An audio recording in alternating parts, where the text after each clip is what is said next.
মন্দির, পুরনো মন্দির সংস্কার হয়েছে উপরটা, সেজন্য টেরাকোটা প্যানেলগুলো আর নেই। পিছনে রাজবাড়ি,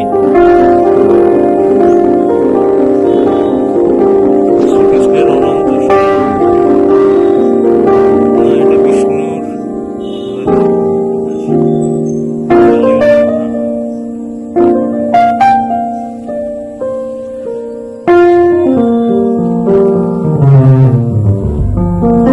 রাজবাড়ি।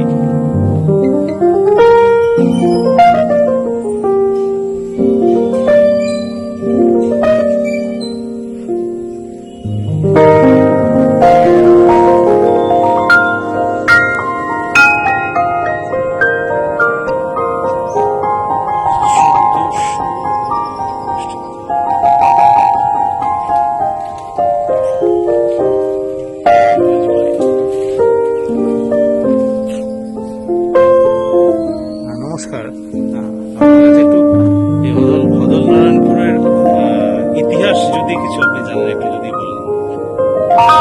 আচ্ছা, আপনি এখানে আপনার নামটা?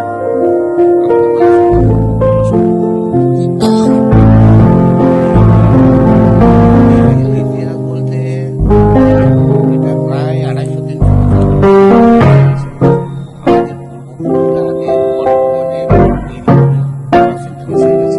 আগে বর্ধমানে বেরিয়ে পার্শ্ববর্তী গ্রাম বদলে বসবাস পাশের নাম হচ্ছে নাম বদল। এই জায়গাটার নাম অ্যাকচুয়ালি এটা রামপুর রামপুর। এই কারণে বদল। তারপরে আপনার বসবাস করার পরে বন্যায় ডুবে যাওয়ার ফলে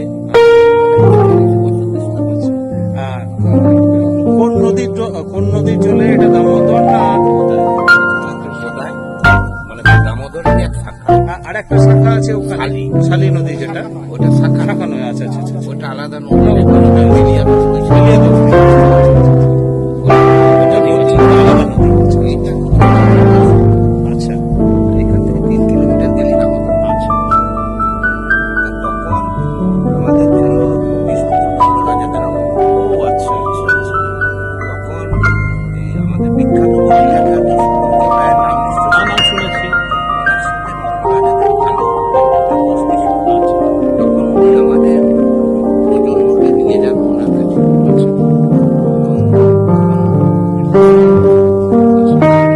একটা অ্যাকচুয়ালি মল্লদের হচ্ছে আপনার ঝাড়গ্রাম, ওই জায়গার মল্ল, বিষ্ণুপুরের মল্লদের কথা বলছেন আপনি। ঠিক আছে।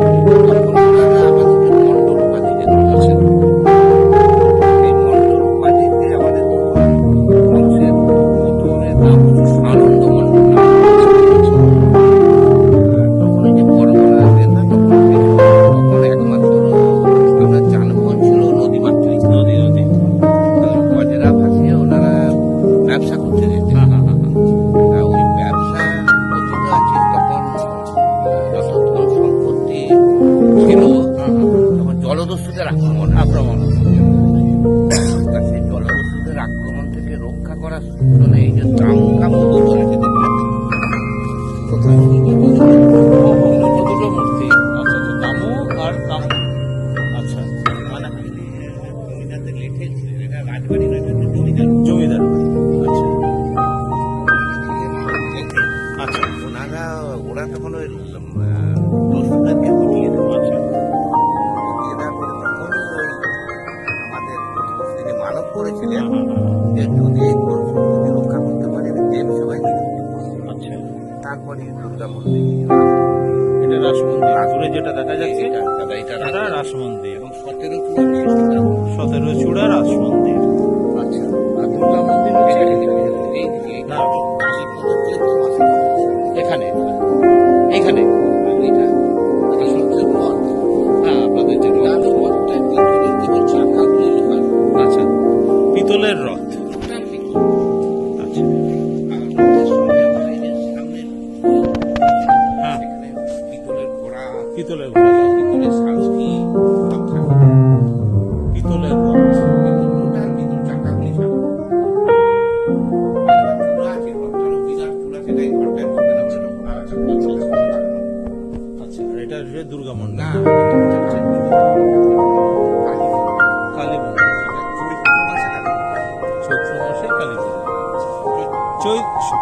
চৈত্রকালী যেটা বলা হয়।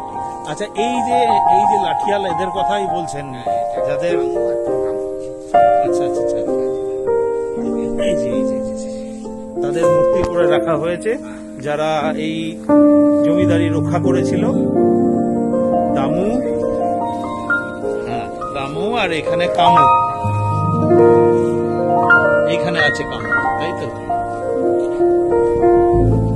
আচ্ছা আচ্ছা আচ্ছা আচ্ছা আচ্ছা, দুই লাঠিয়াল, আর উপরে সিংহ, দরজার সিংহ।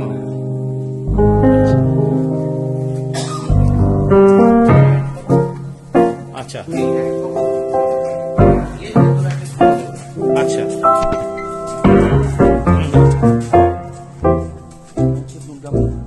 এটা দুর্গা মন্দির।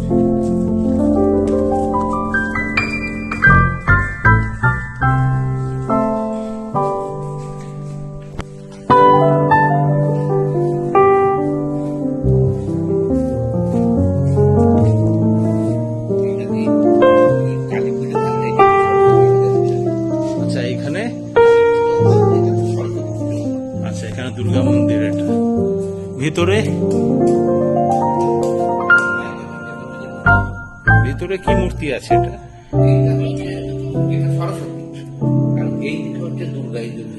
আচ্ছা আচ্ছা আচ্ছা আচ্ছা, এইদিকে দুর্গা মূর্তি আছে।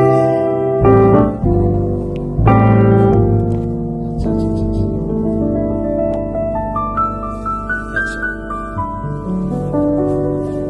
চলো।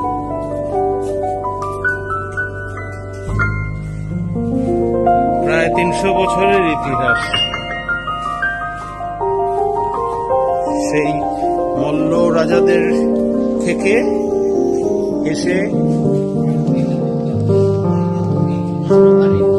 হ্যাঁ হ্যাঁ হ্যাঁ, আচ্ছা সেই ঝাড়গুলো আপনাদের ভেতরে রাখা আছে। হ্যাঁ হ্যাঁ, তাহলে দুর্গাপুজোর সময় আপনাদের এখানে এলে আমরা মানে ঠাকুর দেখতে পাবো না? হ্যাঁ, না না না, কোনো অসুবিধা নেই। আমরা হাওড়া থেকে আসছি। আচ্ছা আচ্ছা আচ্ছা, সেখানেও আপনারা মনে খেতে পারেন, কোনো অসুবিধা নেই। আচ্ছা আচ্ছা আচ্ছা। আর এইখানে অফিস, এটা আছে শালগ্রাম, শালগ্রাম স্মৃতি, এটা সংস্কার হয়েছিল ওনার আমলই সবকিছু শালগ্রাম। আচ্ছা আচ্ছা আচ্ছা। আপনাদের যে টেরাকোটা ওই যে মন্দিরটা, যেটা 21 চূড়ার বললেন, 17 চূড়ার বললেন, তো ও মাথাটা কোনো টেরাকোটা ছিল না? একদম একদম ঠিক।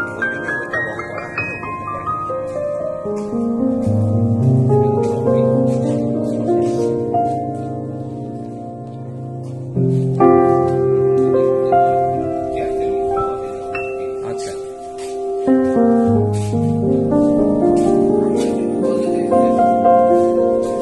না আমরা প্রত্যেক রোববার বেরোই এ ধরনের সন্ধানে, বুঝতে পেরেছেন? বাংলা পেয়েছি, বিভিন্ন জায়গা থেকে পেয়েছি।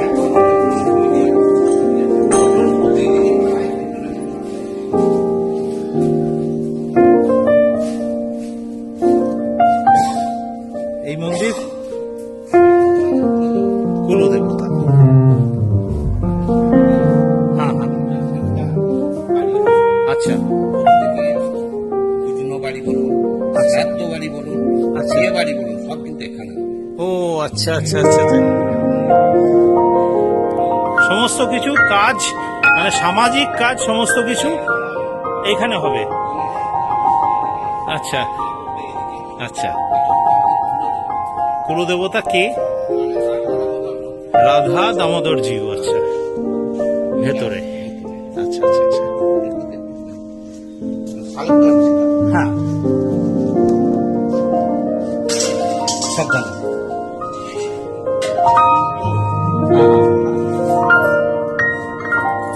দুটো টিয়া পাখির আছে, এটার কোনো গূঢ় অর্থ আছে কি জানা নেই।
দুবারের ভ্রমণ শেষে আজকে অদলনারায়ণপুরে